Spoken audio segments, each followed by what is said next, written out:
Hello, welcome to Kapow Toys Presents. I'm your host, King Grimlock, and today we are going to be looking at Powercore Combiner, Ice Pick, and Chain Claw. Oh, I really like these guys, and I can't work out why, because its robot mode sucks, but we'll get to that. Let's have a little look at our Minicon friend, as is the way. He is sensationally well done, really detailed, fantastic little paint apps, everything clips together, he's solid as a rock. Yeah, there's the head sculpt, we'll look at that later. And you know what? This guy's really nice. Some of these minicons on these Powercore Combiners are really doing it for me. They are really turning me towards maybe collecting some minicons. That could be dangerous. The paint apps really add to this. It isn't just the blue plastic and little bits of black plastic, much like Throttler from the same from Wave 2, where he's just sort of the limbs joining parts and the rest of it's purple. This guy's, they've actually picked out a heck of a lot of the detail with paint apps, which is really nice. It adds something to them. I don't know, is it necessary to have them with paint apps? Are they supposed to be just this blend of the translucent plastic and a few joining bits? It's a difficult one. This guy though says to me that the paint apps can really add to him. And on to Chain Claw himself. Now, Chain Claw himself looks brilliant in this mode. Unfortunately, it's a downer because the way the model has been made. For example, most of the parts have actually been cast in blue, this dark green plastic and then painted over white, meaning that a lot of the paint apps have been spent on that rather than on picking out fantastic detailing like on these treads or on these wheels, or on these claws on the back. If these had been painted in silver like they have the bits on top, the rim over the top there and the bits on the front, he would look even better, and these treads could really do with it. I mean, they make up the majority of the back of the vehicle and they're just a bulk dark green, and you lose so much of the effort that the designer has put into sculpting those parts. He is much like his Wavemate Sledge. He is a bit of an amalgam of ideas. You know, you have this front end of the snowplow, and then you sort of have this almost snowmobile back with the chains. I don't know if you've ever been skiing, they sort of have these things to put the slopes out, and of course you end up with these parts that you just can't hide away. But for some reason, with the colour scheme, these aren't as abhorrent as they are on some of the others. And the little paint apps that are included, while we have lost the detail down the side, the gold on the windows and these little yellow lights really add to the detail. Now, many ways of showing this guy off. These panel around the front obviously are used for the snow catch or whatever, but this panel here is shown down. It can be put up across the windows as a defense, because I actually prefer to use it down in his robot mode than up. It's a long story. Why also you have the another mini component at the front, so you can have him on there and you can have another one riding in tandem on the back. It's nice, it's a decent piece of kit, it looks the part, and I can see, and I've just turned a light off. Oh, sorry people, that's, ow! Well, you can see why the appeal is there and why they've gone with the aesthetic they have. You just feel that with a load more paint apps, really spending some time and some quality on it, it would have looked even better. I like this mode. I'm not against this mode, but for me, this overall robot is probably the weakest of Wave 2. He's one of the strongest, go figure, but this guy's probably the weakest. It's a shame, because the overall idea is really nice, it's just let down by lack of quality paint applications. Let's take a look at the robot modes, because this guy really impresses in that as well. And what you get from Ice Pick and Chain Claw is two very different styles of robots. You have the very, obvious robot-esque styling, 2 legs, arms, it all fits in really well. Whereas with Chain Claw, you do get quite a wide variety of parts sort of hanging off. He doesn't feel like he's finished. That's my biggest concern with him. He is very Decepticon-esque, these massive claws and these articulated in nearly every way feasible arms. Look terrible in my opinion, but for a Decepticon and for what they are, look really great. The legs are solid. I'm a very classic robot look guy. I prefer my vehicles to look like vehicles and my robots to look like robots, and that's probably why this guy doesn't do it for me. That all said, let's take a look first at the Minicon, because this for me is the highlight. This for me is the reason to buy this 2-pack. He looks solid, he looks brilliant, he looks tidy. He has 0 kibble, he has good arms, no articulation unfortunately in them, but he looks the part, he looks really nice. But the downside is, with all the application of these paint apps, you lose the sort of the glisten that he has, well, his brethren have. And also with this back panel not being cast in clear plastic, like the front panel, you lose all the luminescence from that as well. It's a real shame, because a lot of the appeal of the Minicons is to show off the light shining through them, and to have them as these sort of power sources, these masses of energy. And this guy loses that somewhat. The design is fantastic, and I can't wait to see a recolour of this into, you know, I don't know, whatever they decide to do it in. I think he'd look great in a yellow, to be honest, a nice glowing yellow, a dark one. But on to Chainclaw himself. Highlights for me are the things like the detailing on the legs. It works really well, it fits nicely in, and it hides what was on the robot, on the vehicle mode. The head sculpt as well is tiny, but while for some reason it is tiny, it works really nicely. The polo neck-esque effect, for somebody who's going to be obviously designed to work in the snow, is that better? Can you see it? I don't know, maybe you can. Is really nice.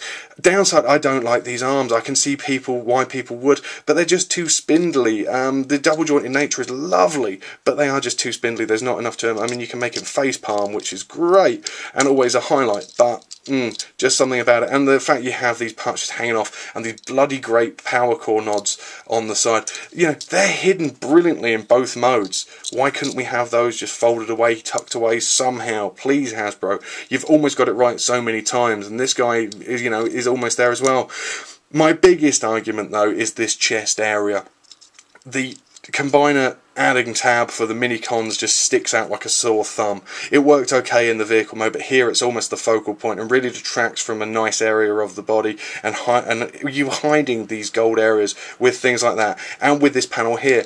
Now the clip in the middle is very loose for the waist joint, and I don't know, it just doesn't seem to look the part. So I like to have his part down like that. It creates a much more solid waist in my eyes, a much more unified image for him. And if I can get him to, there we go, stand up, let's have a look at, okay, his weapon mode for robot is exactly the same. So we go bump bump bump bump, we join the legs together. We remember to do that before we fold him back, so he actually does go together, clip up, and I love the fact that they do clip on.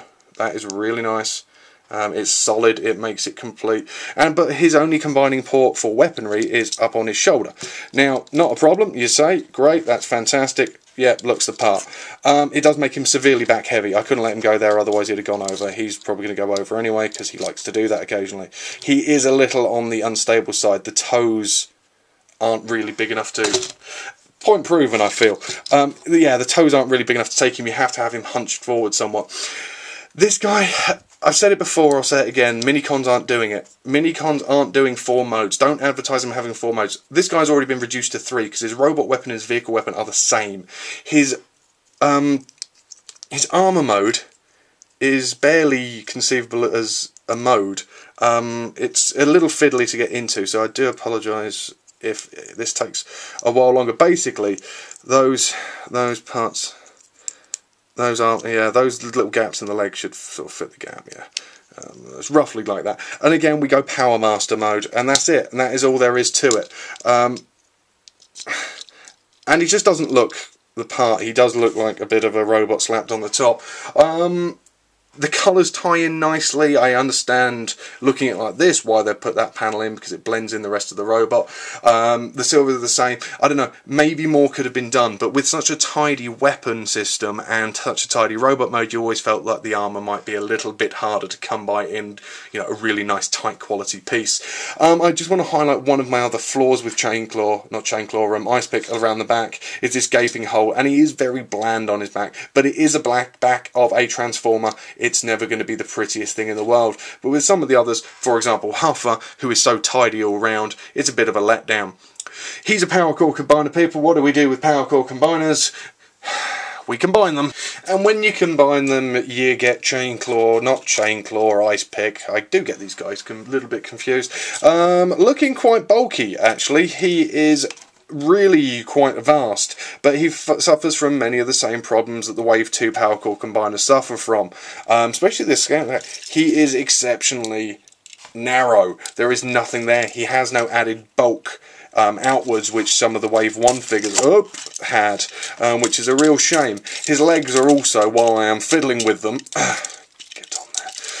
his legs are also very, I say lazily done, but it is just a case of fold them up, push them out. Very G1 in styling, admittedly, but it just doesn't really do anything for him. It doesn't add anything to the overall aesthetic.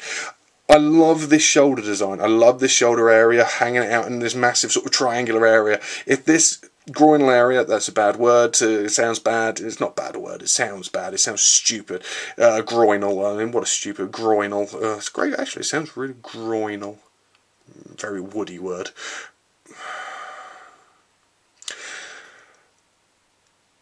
I'll carry on, shall I? Oh, dear me, I do apologise. This has been a long day already. The main problem I have with this area is the fact that these arms are just not attached to anything. They're just loose. There is no clip system to hold them in place. They just sort of hang there, and it actually looks like somebody who's just been caught coming out of the shower and is slightly surprised and is covering up their unmentionables. Maybe if he was, I don't know, down...